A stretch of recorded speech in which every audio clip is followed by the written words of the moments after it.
ACDP leader, Reverend Kenneth Meshoe, joins us now on this special broadcast of Newsfeed PM as we continue our rolling coverage around the life and times of Archbishop Desmond Tutu. And Reverend, thanks for your time. It's great to have you on the program, albeit under these circumstances. You know, Desmond Tutu being described in many ways at this stage. One of them is in being instrumental in bridging the gaps that lie in our society using the church. I imagine that stands out for you at this moment. That is one of the best descriptions that one can give when referring to the Archbishop. He was an extraordinary leader, particularly Christian leader. Many times, Christian leaders don't speak out. Even when things that they don't agree with are happening, many times they suffer inside, they don't speak out. But Archbishop Desmond Tutu was a different leader, Christian leader, altogether. He was very courageous. He was not scared to speak his mind and to confront those in authority. He spoke truth to power. Absolutely. There is no Christian leader I can think of who has contributed more than him when it came to fighting from the church side the atrocities and the evil of apartheid. He spoke his mind. He called a spade a spade. His contribution will forever be reminded. He gave us courage. A person like myself, who in the early days of his younger life was not speaking out because that's what we were taught, to be quiet.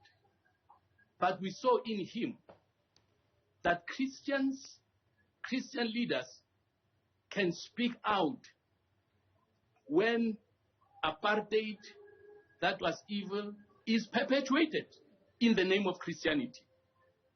He disagreed, and correctly so, that apartheid was something that could be justified from the biblical point of view. So South Africa has lost a giant. We all have lost a man we respected highly for his role in bringing peace and reconciliation in this country. Yeah. We know that pre-94, there were others who were so hurt by what was happening and so angry that they thought the best thing to do was just to fight and to pay revenge. But Archbishop Desmond Tutu proved to be the voice of reason.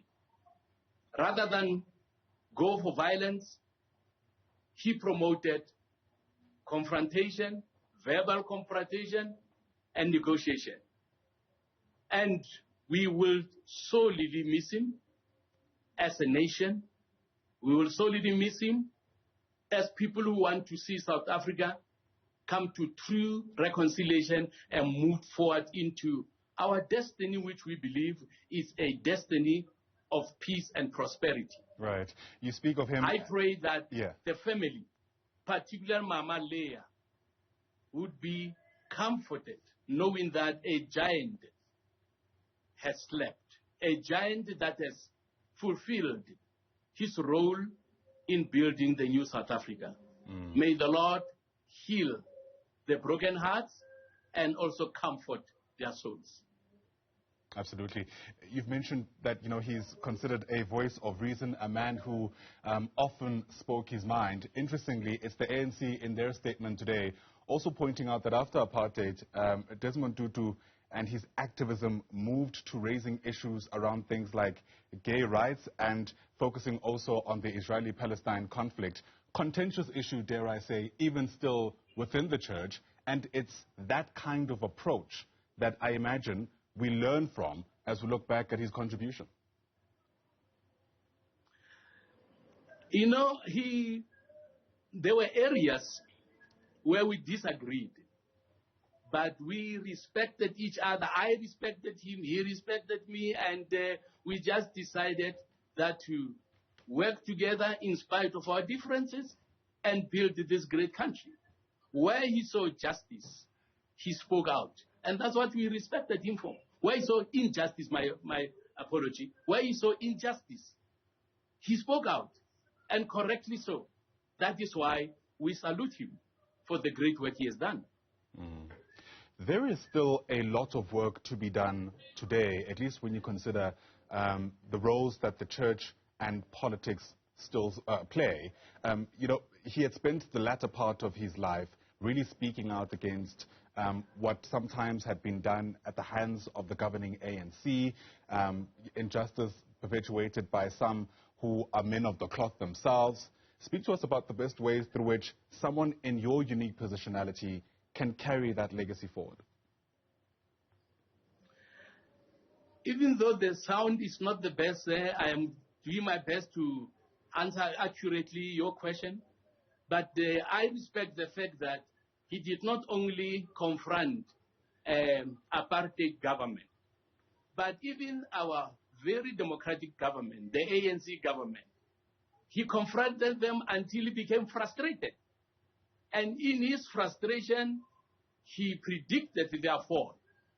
And one of the reasons that the ANC is going through what they're going through right now is what the Archbishop said, because he was no respecter of persons. He has left a legacy and a good example for all of us to follow. We will also speak out. Where his voice is not going to be heard, we will do our best that our voice, that we hope will also represent his voice, will also speak out these days of challenges in South Africa. Many have come forward to say that he is an irreplaceable leader, an individual who's really given us a lot to think about when it comes to morality and ways through which that can worm its way into our social fabric.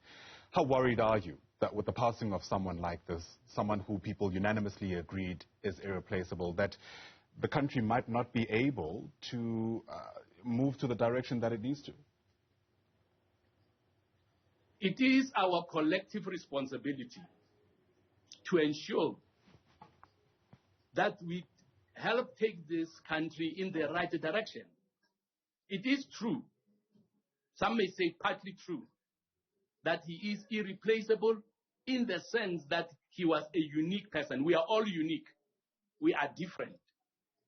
My hope and prayer is that religious leaders, Christian leaders, will ensure that their voices are heard. At this critical time, when his voice is not going to be heard anymore, we have to ensure that we have more leaders and more voices that are speaking out in defense of the most vulnerable, the poor and needy people of South Africa.